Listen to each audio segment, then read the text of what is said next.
నీ చదువు సంస్కారం ఏదైనా అవ్వచ్చు, నీకెంత డబ్బున్నా డబ్బు లేకపోయినా, నీవు ఇంకా సజీవురాలుగా ఉన్నావంటే దేవునికి నీ పట్ల ఒక ప్రణాళిక ఉందని, నిన్ను వాడుకోవాలని ఆయన హృదయంలో ఆశ ఉందని మర్చిపోకు. నీవు నీ కొరకు జీవించటం లేదు, ఆయన కొరకు జీవించాలి, అది మర్చిపో. ఎక్కడ నిన్ను ఏ ఉద్యోగం ఇచ్చి నేను ఎక్కడ ఉంచాడో అక్కడ తన సాక్షిగా, అక్కడ తన నోరుగా, అక్కడ తన రాజ్యం స్థాపించడానికి దేవుడు నిన్ను అక్కడ పెట్టాడు. హల్లెలూయా.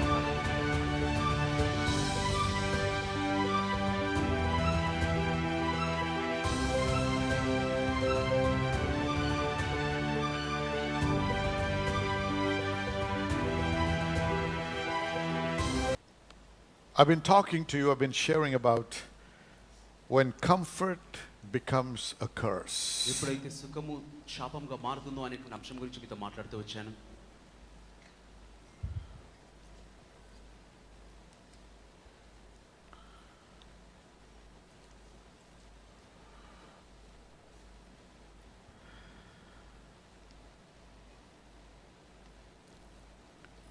సుఖం ఎక్కువైనప్పుడు నిర్లక్ష్యత కూడా మన జీవితాల్లో మనం అనుభవిస్తాం. సుఖాన్ని బట్టి సాధారణంగా వచ్చేటువంటి సైడ్ ఎఫెక్ట్ ఏంటంటే దేవుణ్ణి మర్చిపోతాం. ఏ దేవుడైతే మనల్ని దీవించి ఉన్నత స్థితికి తెచ్చి మన యొక్క సమస్యలు తీర్చి మన ఆశలను తీర్చాడో ఆ దేవుడినే మర్చిపోతాం. ఎప్పుడైతే నువ్వు ఇరుకులో ఉన్నావో, ఇబ్బందిలో ఉన్నావో, ఆ ఇరుకులో విశాలత కలిగించిన దేవుణ్ణి నువ్వు మర్చిపోతావు. ఇది సహజంగా మనుషుల జీవితాల్లో జరిగేటువంటి విషయం. కాబట్టి జాగ్రత్త పడమన్నాడు దేవుడు. ద్వితీయోపదేశకాండం 8వ అధ్యాయం 17, 18, 19 చూసినట్టయితే, ఇవన్నీ నేను మీకు ఇచ్చిన తర్వాత దేవుడి నుంచి దూరం కావద్దు అన్నటువంటి సారాంశం ఉంది దాంట్లో. ఎందుకు? అధిక దీవెన, అధిక సుఖము, అధిక ఆశీర్వాదము దేవుడిస్తాడు. కానీ అటువంటి సమయంలో మనం జాగ్రత్త వహించకపోతే మన దృష్టి దేవుడి నుంచి తిరిగి ఆస్తులపైన, మన సుఖము, మన శాంతి, మన కుటుంబం పైన తిప్పి దేవుని హృదయంలో ఉన్న ఆశను, దేవుని యొక్క ఉద్దేశాలను మర్చిపోయి మన కొరకు జీవించడం మొదలు పెడతాం. అందుకే ఆమోస్లో 6వ అధ్యాయం 1వ వచనంలో ఏమనుంది తెలుసా? Woe unto you that are at ease in Zion. సియోనులో సుఖించువారు, సియోను నిర్లక్ష్యతగా సోమరిగా ఉన్న వారికి శ్రమ. చూసారా? సియోనులో సోమరి నిర్లక్ష్యము కలిగిన వారికి శ్రమ అంటున్నాడు. దేవునిలోనే ఉన్నావు నువ్వు, దేవుడే నిన్ను దీవించాడు. కానీ నిర్లక్ష్యతను బట్టి సోమరితనం, దేంట్లో సోమరితనము? నీ వ్యాపారంలో కాదు, దేవుని పట్ల నీ సోమరితనము, దేవుని క్రియల్ని బట్టి సోమరితనం, దేవుని సంఘములో వచ్చి ఆరాధించడం సోమరితనం, ప్రార్థన అంటే సోమరితనం, వాక్యం చదువుట, వాక్యం వినుట విషయాల్లో సోమరితనం. వీటి వలన మీకు వచ్చేది ఏంటండి? శ్రమ. దేవుడు నిన్ను శ్రమిస్తానంటం లేదు, ఆ రకంగా జీవించుట ద్వారా నువ్వు శ్రమను ఆకర్షిస్తావు. అర్థమైన వారు ఆమెను చెప్పండి. ఎందుకంటే దేవుణ్ణి ఎప్పుడైతే నువ్వు మర్చిపోవడం మొదలు పెడతావో, ఆ ప్రాముఖ్యత ఎప్పుడైతే నువ్వు ఇవ్వవో, ఒక ద్వారాన్ని విప్పుతున్నావు నువ్వు. దేనికి? సాతాను సులువుగా నిన్నొచ్చి నీ మీద దాడి చేసి ఓడించి ఒత్తిడి అయ్యడానికి. దేవుడు చేయడిది, దేవుడు మంచి దేవుడు. దొంగ ఎందుకు వస్తాడండి? దొంగతనము, హత్య, నాశనము. దేవుడు ఏమన్నా? నేను మీకు జీవము. చూసారా? దేవుణ్ణి వెంబడించి దేవునికి ఇవ్వాల్సిన ప్రాముఖ్యత నువ్వు ఇచ్చినట్టయితే ఎంత ఉన్నత స్థితికి దేవుడు నువ్వు తీసుకెళ్ళినా అక్కడ దేవుడు నువ్వు మర్చిపోకపోతే ఇంకా పైకి తీసుకెళ్ళే దేవుడు. హల్లెలూయా. దావీదు జీవితాన్ని గమనించండి. ఎటువంటి స్థితికి దేవుడు తీసుకెళ్ళినా దేవుడిని మరవలేదు ఆ వ్యక్తి. హల్లెలూయా. ఉద్యోగం రాగానే దేవుణ్ణి మర్చిపోతాం, ఇంక్రిమెంట్ రాగానే దేవుణ్ణి మర్చిపోతాం. చూసారా?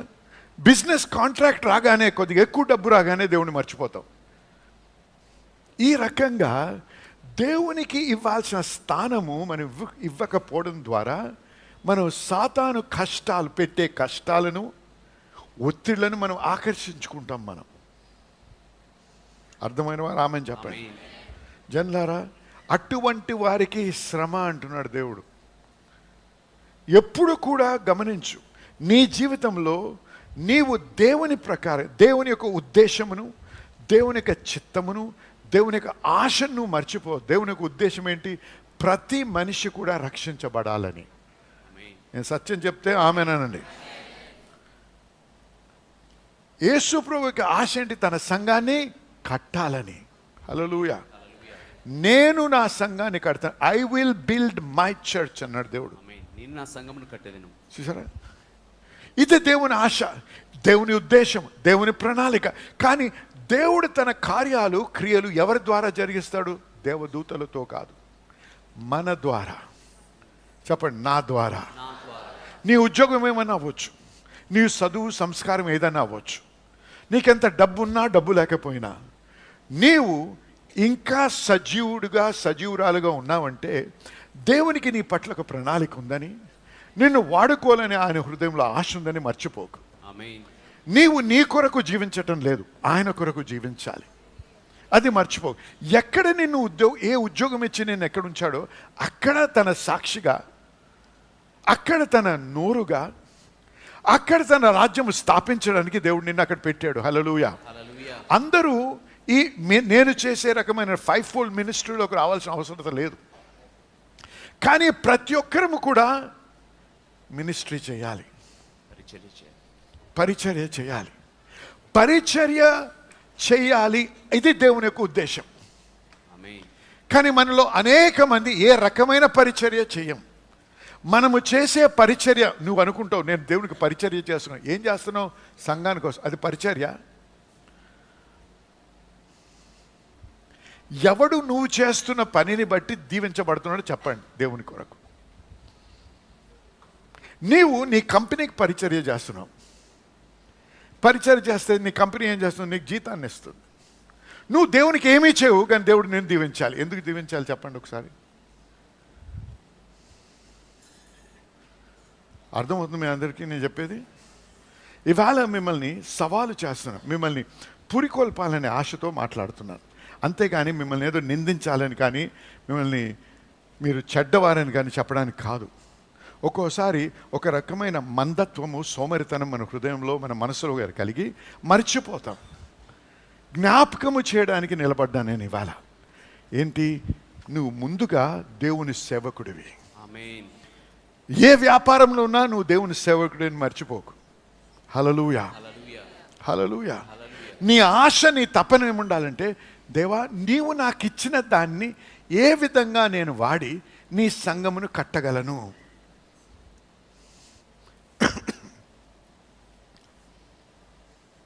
ఏ రకంగా నా జీవితాన్ని నువ్వు వాడుకుంటావు, వాడుకో.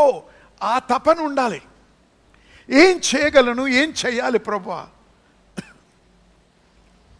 అందుకే 2 వచనాలు చదివాం పోయిన వారం. ఒకటి యెహోషువ 18:3, ఇంకోటి మొదటి డ్యూటరానమీ చాప్టర్ 2:24, ద్వితీయోపదేశ కాండము 2వ అధ్యాయం 24వ వచనం. ఏమనుంది మొదటి దాంట్లో? లేచి అర్నోను సాగుడి, అర్నోను నది ఏరు దాటుడి.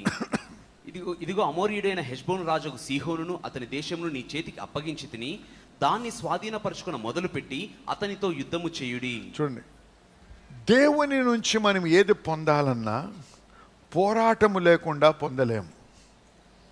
ఈ పోరాటాన్ని విశ్వాస పోరాటము అంటాం.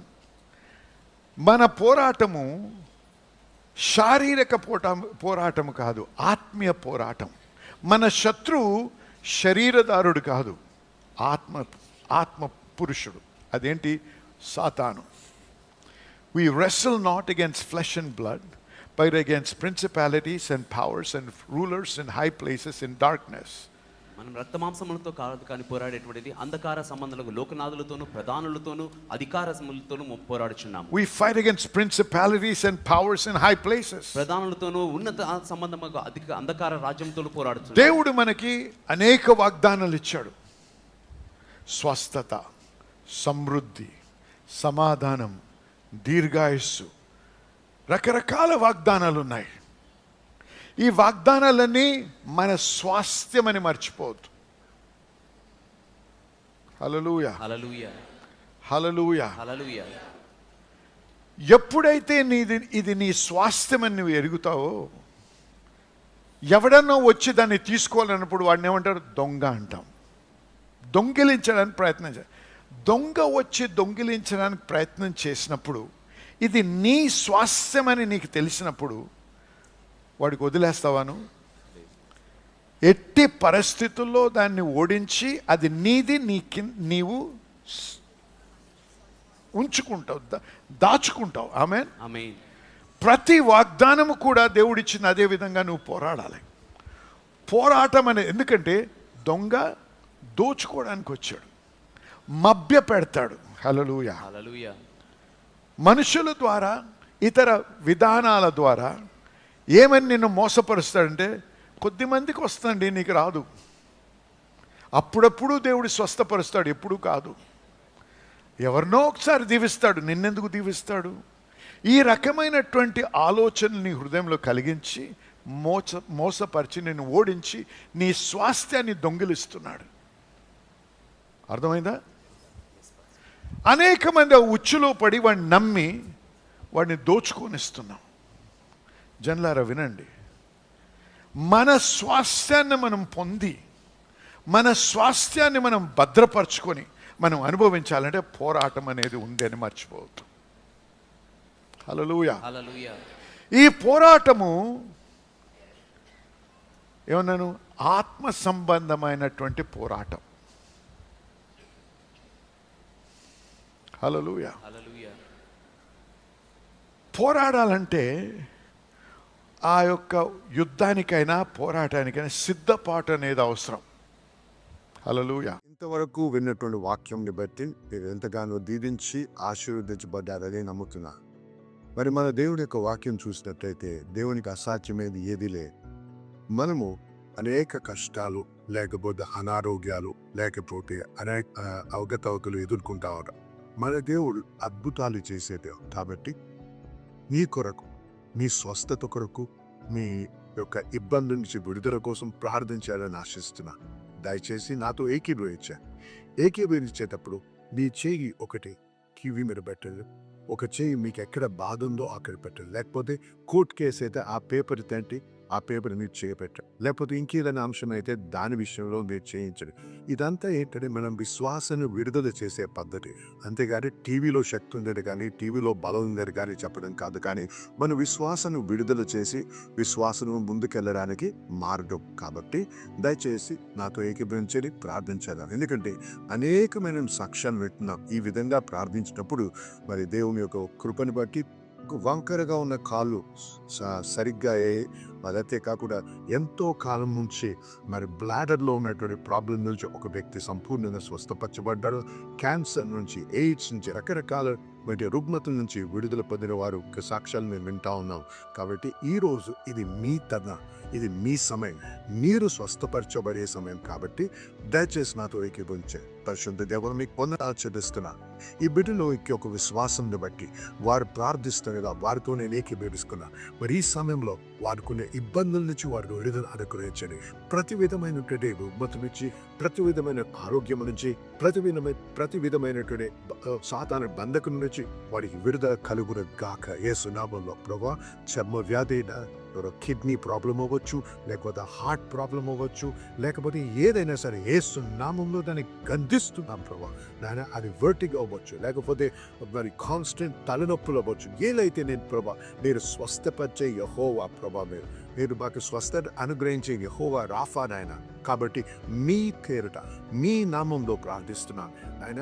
మీ నామంలో ఈ యొక్క పరిస్థితుల్ని, ఈ యొక్క అడ్డంకుల్ని, ఈ యొక్క అనారోగ్యాన్ని యేసు నామంలో గద్దిస్తున్నాం ప్రభా. మరి ప్రతి వారు ఎవరైతే నాతో ఏకీపిస్తున్నారో వారందరికీ విడుదల పలుకుతున్నాను ప్రభా. వారందరికీ స్వస్థత కలుగురు గాకార పలుకుతున్నాను ప్రభా. నీ వాక్యానుసారంగా పలుకుతున్నాను కాబట్టి వారి స్వస్థత నొందారని నమ్ముతున్నా ప్రభా. మీకు వందనాలు చెల్లిస్తున్నాం. మీకే మహిమ కలుగును గాక. మరి ప్రభా, వీరు సాక్ష్యాలతో రావడానికి మిమ్మల్ని గణపరచడానికి సహాయం చేయమని యేసు నామములో ప్రార్థించి వేడుకుంటున్నాము తండ్రి. ఆమేన్. దయచేసి వినండి. ప్రార్థించాం, నమ్మండి. ప్రార్థించినప్పుడు మీరు పొంది ఉన్నారని నమ్ముడి అన్నారు ప్రభు. నమ్మండి, దేవుని స్తుతించండి. ఆ నొప్పులు ఇంకా ఉండొచ్చు, కానీ అవి ఖచ్చితంగా మీరు మార్పు చూస్తారు. ఖచ్చితంగా స్వస్థతను అనుభవిస్తారు. కాబట్టి దయచేసి ఏకీభవించి మరి దేవుని స్తుతిస్తూ ముందు కొనసాగుదాం. మీరు స్వస్థపరిచి ఆ స్వస్థత పొందిన తర్వాత, ఆ విడుదల పొందిన తర్వాత, ఆ యొక్క ఉద్యోగం పొందిన తర్వాత, ఆ యొక్క సమస్యకు పరిష్కారం పొందిన తర్వాత దయచేసి మాతో మీ యొక్క సాక్ష్యం పంచుకోండి. మీతో కలిసి మేము సంతోషించాలని, దేవుని కనపరచాలని ఆశిస్తున్నాం. దేవుని మేము బహుగా దీవించుగాక. ఆమేన్.